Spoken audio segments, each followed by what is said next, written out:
Nasa 37 paaralan sa iba't ibang panig ng bansa nasira ng Bagyong Christine. Mahigit sa 19 na milyong estudyante apektado. Ang detalye sa Balitang Pambansa ni J. Dagala ng Radyo Pilipinas.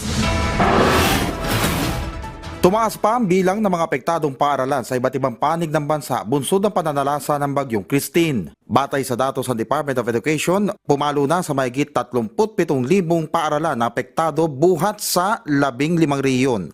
Tumaas din ang bilang ng mga paaralan na nagsisilbi ngayong evacuation centers na nasa 352 habang ang mga binaha o natabunan ng gumuhong lupa ay nasa 144 na. Umakyat na rin sa mahigit 1 bilyong piso na italang pinsala sa mga paaralan dulot ng Bagyong Christine.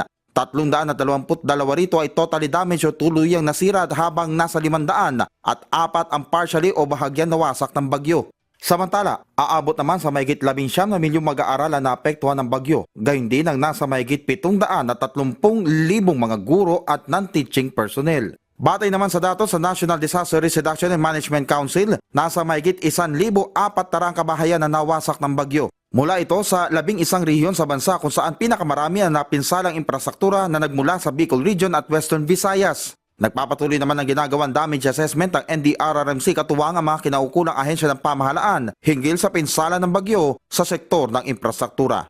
Mula sa PBS Radio Pilipinas News, J. Dagala para sa Balitang Pambansa.